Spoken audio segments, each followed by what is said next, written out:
The taste of the dirt was the only thing that felt real anymore. A gritty, iron-filled powder kicked up by the relentless sun and the distant thump of incoming 122mm rounds. Sergeant Hayes hadn't seen the enemy in 3 days, but he knew they were out there, a thick, suffocating presence woven into the triple canopy jungle that clawed at the slopes of Hill 305. He wiped sweat and grime from his eyes, the movement feeling heavy and pointless. It was the 23rd day of their extended tour, and every man in the platoon knew they were expendable pawns guarding ground nobody back home cared about. Disillusionment wasn't a philosophical concept here. It was a physical weight, heavier than the M16 slung across his chest. Hill 305 was a dust bowl ringed by concertina wire and decaying sandbags, a monument to the war's sheer, dumb stubbornness. Hayes looked down at the trench floor, where Corporal Reyes was meticulously carving tally marks into a muddy helmet liner. Marked for days survived, not kills. Reyes, the platoon cynic, hadn't spoken more than 3 full sentences in a week, communicating only in sharp nods and the efficient rattle of his equipment.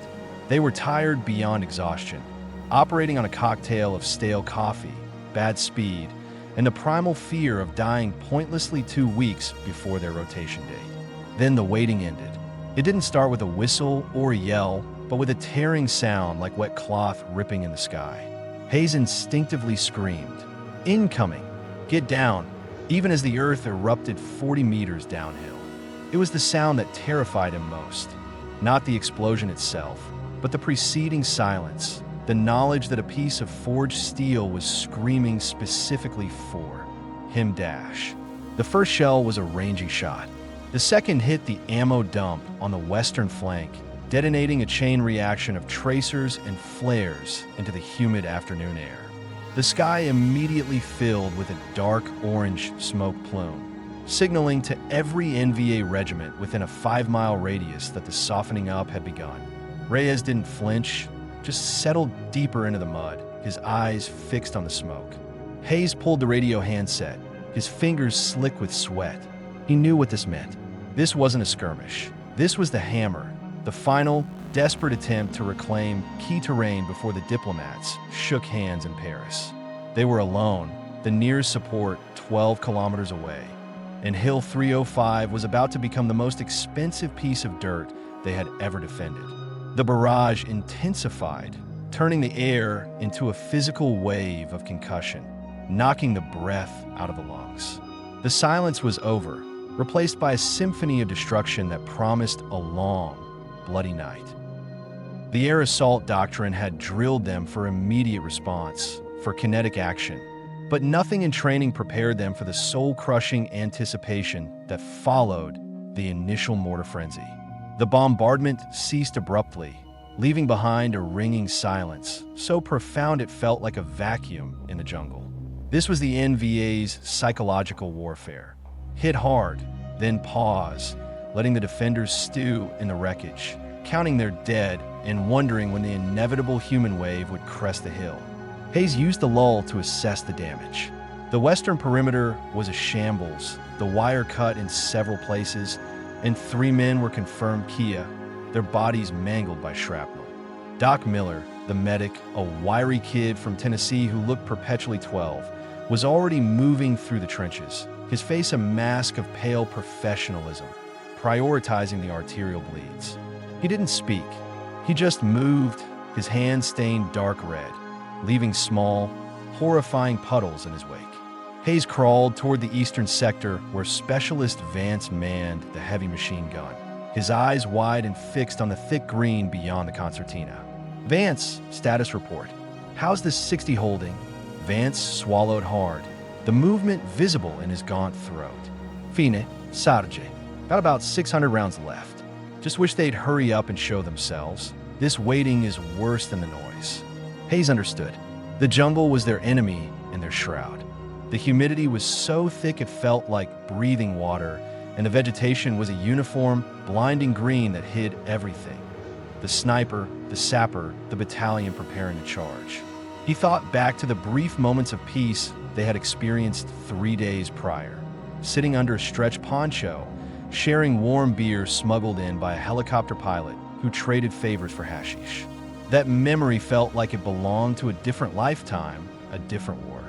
Now, the only reality was the smell of diesel and pulverized vegetation. He checked the firing lanes.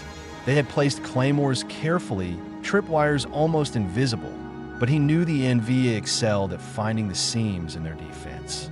Every shadow looked suspicious. Every rustle of leaves could be the vanguard. The jungle canopy, usually a buffer against the sun, was now a perfect cover for infiltration, making visibility drop dramatically even in the early evening light. Hayes wiped the lens of his binoculars, scanning. He saw a flash of brown, then nothing. A bird? A monkey? Or a scout marking targets? The enemy wasn't just surrounding them. They were watching them, learning their routines, cataloging their fear. This silence was not mercy, it was calibration. Hayes ordered the remaining perimeter defenders to fire random bursts into the tree line, not to kill, but to break the silence and deny the enemy the advantage of perfect cover. The sharp, nervous crackle of M16s shattered the quiet, a desperate, futile gesture against the overwhelming green. The first organized ground assault began exactly at 2000 hours, heralded by the synchronized, unnerving sound of hundreds of wooden whistles and a screaming mass of humanity emerging from the dense jungle growth. It was less of an attack and more of a wave designed to drown them in sheer numbers. Hayes saw the muzzle flashes first, 1,000 small, angry sparks stitching the air before the enemy line became visible. They were moving fast, low, weighted down only by their rifles and grenades, relying on momentum and the element of surprise. Fire! Fire! Everybody concentrate, fire! Hayes roared into the noise, cycling a fresh magazine into his rifle. The M60 chattered to life, Vance riding the weapon like a rodeo bull, the barrel glowing cherry red within seconds. The sound was deafening, the jungle screaming as the interlocking fields of fire tore into the advancing ranks. The sheer volume of incoming fire was terrifying. AK-47 tracers whipped past their heads, illuminating the trenches in streaks of orange and red. The air immediately filled with the metallic scent of blood and gunpowder, thick and choking. Hayes aimed low, recognizing the standard assault technique. Hit the legs, slow the charge, and let the heavy weapons do the shredding. He saw one enemy soldier trip over a wire, sending a cluster of grenades tumbling. A second later, a horrific flash and concussive blast ripped a crater into the earth, taking several of his comrades with him. Reyes, who had been silent for hours, was now firing with robotic precision, his M16 on full automatic, cutting down targets with efficient bursts. There was no emotion on Reyes's face, only the grim satisfaction of survival. This wasn't combat. It was butchery, a desperate struggle for 10 feet of ground. One NVA soldier, young and seemingly impervious to the torrent of fire, made it across the wire and leaped directly into Hayes' trench. Before Hayes could react, the man was tackled by Private Johnson, a replacement fresh out of boot camp. The two wrestled violently in the mud, a primal, silent struggle. Hayes tried to swing his rifle, but was too close. Reyes, without breaking his rhythm of fire at the main assault, simply reached down, grabbed his own bayonet, and drove it home. Johnson pushed the dying man off him, breathing heavily, covered in blood that wasn't his. He looked up at Reyes, a mixture of horror and gratitude in his eyes. Reyes just nodded once and returned his weapon. The assault lasted 30 minutes, a compressed eternity of violence. When the NVA finally retreated, pulling back their dead and wounded into the relative safety of the shadows, the silence returned, heavier and more menacing than before. The ground was littered with bodies, both American and NVA, tangled in the wire like grim effigies. Hayes' uniform was soaked, not with rain, but with the bodily fluids of the close quarters fight. They had survived the first wave, but the cost was astronomical, and Hayes knew, with sickening certainty, that this was only the prelude. The casualties were devastating, and the reality of their dwindling resources hit Hayes like a physical blow. Of the 30 men who started the day on Hill 305, they were now down to 17 effective fighters and 4 more severely wounded, requiring constant attention for Doc Miller. They had expended nearly half their ammunition reserves in the frantic defense against the initial charge. Reyes methodically collected and used AK magazines from the bodies outside the trench, a grim scavenging operation, but they knew those rounds would not fit their M16s. Hayes ordered everyone to pull back from the primary trenches and consolidate within the inner perimeter, centered around the reinforced command bunker and the mortar pit. The bunker, designed to withstand shelling, was now their last redoubt, a concrete tomb they hoped wouldn't become permanent. The wounded were laid out on poncho liners inside the cramped space, their moans mixing with the crackle of the failing radio. Doc Miller was working under the flickering, weak light of a single kerosene lamp, administering morphine, stitching up gaping wounds, and tying tourniquets. He was pale, but steady, the only man on the hill still truly performing his duty without questioning the war. Hayes found the senior radio operator slumped against a wall, frantically trying to raise divisional command. Anything, Corporal? Air support? A relief column? The operator shook his head, his face defeated. Static, Sarge. Pure static. Either the NVA jammed us, or our antenna got taken out of the barrage. I can try the emergency burst transmitter, but if they don't answer right away, we're blind and deaf. They were cut off, isolated on this wretched hill. Hayes stared at a map tacked to the bunker wall, a meaningless artifact now. The red line, marking the supposed enemy positions, was now an active, breathing presence surrounding them on all sides. He felt the cold touch of dread. They weren't fighting for victory anymore. They were fighting for the sheer, brutal fact of existing through the next hour. He passed around the last remaining canteens. The water was lukewarm and tasted of plastic, but it was essential. Thirst was their next immediate enemy. Hayes pulled Reyes aside. I need you in Vance on the eastern approach. They'll hit there next. It's the steepest slope. They'll want the high ground for mortars. Use short bursts, Reyes. Every round counts now. If they get within hand grenade range, fall back to the bunker entrance. Understand? Reyes just nodded, his eyes reflecting the deep, cold exhaustion that mirrored Hayes' own. As the sun finally sank, painting the sky in violent shades of orange and purple that mocked the carnage below, the jungle began to hum again. Not with gunfire, but with the low, persistent chatter of the NVA preparing for the next, likely fatal, assault. Hayes placed his hand on the damp concrete wall of the bunker, feeling the vibration of distant movement, the pulse of the enemy closing in. The waiting was an agonizing crucible. Inside the bunker, the air was thick with the scent of blood, sweat, and cheap disinfectant. Doc Miller was fighting his own losing battle. Private Jensen, who took shrapnel to the abdomen, was fading fast. Doc had done everything, packed the wound, administered antibiotics, but the resources were finite, and the injury was grievous. Doc leaned back against the concrete, pulling off his surgical gloves, his hands trembling slightly. He had seen too much death, too many unnecessary sacrifices. Hayes watched him, the medic's vulnerability a mirror to his own fraying sanity. The darkness outside was complete, save for the ghostly flickers of distant jungle fires ignited during the earlier bombardment. The jungle had swallowed all light and sound, creating a false sense of security that was more nerve-wracking than the loudest barrage. Hayes thought about the men outside, exposed in the remnants of the trenches, trusting him to make the right call. But what was the right call when every choice led to more death? He looked around the bunker. These men, scarred by years of fighting a war that their country had stopped believing in, were fighting purely out of reflexive loyalty to the man beside them. The grand strategy, the ideals of democracy, the domino theory, all of it had dissolved into the mud. All that remained was the brotherhood born in fire. Survival wasn't for the flag.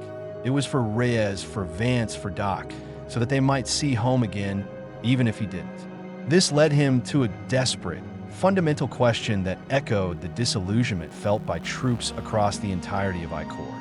When the objective is lost, when the sacrifice is assuredly in vain, does the mere act of defending the man next to you provide sufficient meaning for the ultimate sacrifice?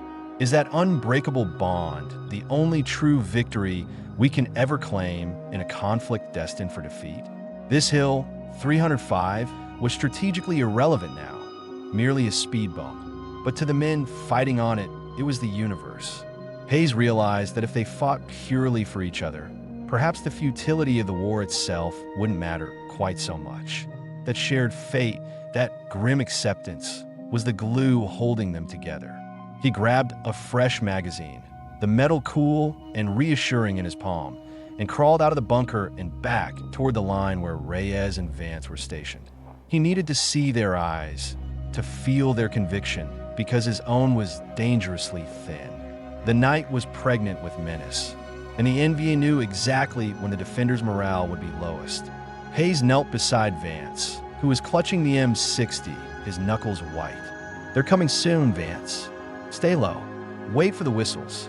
The silence held for another excruciating 5 minutes. Then the first sound emerged. Not a whistle, but the metallic clicking of an unseen force advancing on the eastern flank, the unmistakable sound of shovels scraping stone as they tried to silently undermine the wire. The second assault was launched from 3 directions simultaneously, a sophisticated pincer movement designed not just to overrun them, but to confuse and compartmentalize the remaining defenders. The main thrust came from the east, just as Hayes predicted, but 2 smaller, heavily armed sapper teams infiltrated the ruins of the western and northern sectors. The NVA had learned from the first wave. They were quieter now, relying less on mass charge and more on disciplined fire teams moving under cover of darkness in a sudden, sharp monsoon drizzle that began to fall, turning the fine red dust into slick, dangerous mud. The rain was a curse. It limited visibility further, soaked ammunition, and made the already treacherous footing impossible. Hayes yelled orders into the deluge, his voice hoarse, but the sounds were swallowed by the drumming rain and the renewed crackle of automatic fire. The sappers proved immediately effective. They managed to slip past the broken wire on the north side, carrying satchel charges designed to neutralize the command bunker. Private Johnson, still shaken from the earlier hand-to-hand fight, spotted them first. He didn't use his rifle. He threw a fragmentation grenade, then another, the twin blasts momentarily turning the night in a blinding white light. Johnson didn't survive the return fire. He was stitched across the chest by an RPD before he could duck back down. Hayes saw his helmet fly off, spinning into the mud. The loss of Johnson, the freshest face among them, sent a palpable chill through the remaining men. Reyes and Vance, on the eastern flank, were performing miracles. Vance laid down precise, targeted bursts from the M60, his fire controlling the flow of the enemy charge up the steep slope. Reyes provided covering fire with his M16, switching to semi-automatic now, conserving every single round, making each shot count. They had a symbiotic relationship born of shared trauma. Reyes reloading while Vance fired, then switching roles instantly, communicating only through glances and the choreography of combat. Inside the bunker, the situation was deteriorating. The sappers who survived Johnson's grenades were now on the roof, attempting to pry open the ventilation shafts to drop explosives inside. Doc Miller, having exhausted his medical supplies on Jensen, who had finally passed minutes before, grabbed a forgotten M3 grease gun from a corner. He was a medic, a non-combatant by Geneva Convention rules, but here there were no rules, only survival. He yelled at the remaining wounded to keep their heads down and stood ready, facing the bunker ceiling, awaiting the sound of cracking concrete. Hayes knew they couldn't hold the outer trenches much longer. The sappers had breached the secondary wire. He issued the final, grim order: fall back to the bunker entrance, seal it, and prepare for a bunker-to-bunker defense. This was the moment where the fight shifted from defending ground to defending life. They were trading space for time, hoping for a miracle that Hayes knew logically would never arrive. The retreat to the bunker was a frantic, desperate scrabble through the muddy trenches. They pulled back under heavy fire, losing 2 more men in the 30-meter dash.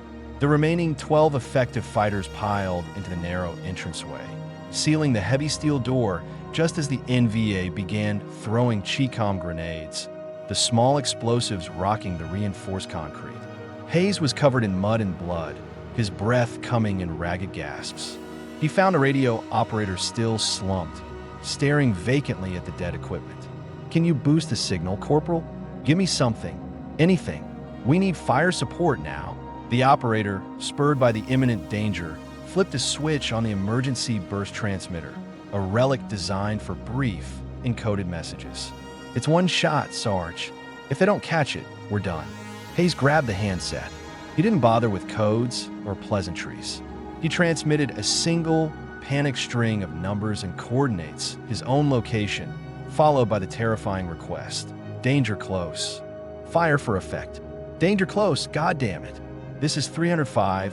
We are overrun. Target my position. Repeat, target my position." The transmission lasted less than 10 seconds, a desperate cry into the vast indifference of the night sky. Now, they waited for the judgment. Would their artillery base, 12 miles away, even hear the degraded signal? And if they did, would they risk obliterating their own men in a danger-close mission? Hayes pressed his ear against the cold, damp concrete. The minutes dragged, each second an hour. The rhythmic tapping of enemy fire against the metal door grew louder. The NVA were attempting to cut the hinges or place a breaching charge. Doc Miller was pressed against the wall, the grease gun shaking slightly in his hands, his eyes wide and fixed on the doorway. He looked like a man about to confess his sins. Reyes was calm, his M16 aimed steadily at the steel door, ready to unleash a final, desperate stream of fire the moment it blew. Then, faint at first, miles away, came the sound they had been waiting for, the deep, resonant thud of artillery firing. Not one or two, but a whole battery unleashing a devastating wave of explosive power. The sound grew rapidly, becoming a terrifying whistle in the air, 1,000 shrieking banshees descending toward Hill 305. Hayes yelled, "Brace for impact," and threw himself over the few remaining wounded. The sound was not just loud, it was physical. The first rounds hit the hill crest directly above them. The bunker shook violently, concrete dust raining down, the kerosene lamp shattering. The concussion was absolute, momentarily stealing their hearing and breath. The enemy fire against the door ceased instantly, replaced by the ripping sound of shrapnel tearing through flesh and earth just meters away. Hayes knew the fire was too close, too perfect. He had gambled their lives on the artillery's accuracy, and they had won the gamble, but only narrowly. The smell of high-explosive cordite flooded the bunker. They were alive, but surrounded by a freshly pulverized field of death. When the barrage lifted as abruptly as it began, the ensuing silence was thicker than the jungle haze, a profound, eerie quiet broken only by the whimpering of the wounded and the distant, agonizing moans of the enemy outside. The air in the bunker was poisonous, heavy with concrete dust and the residue of high explosives. Hayes stumbled to his feet, checking the men. Miraculously, the direct hits outside had spared the bunker, though 2 men were deafened and stunned. He pushed the heavy steel door open, fearing what he would find. The scene was apocalyptic.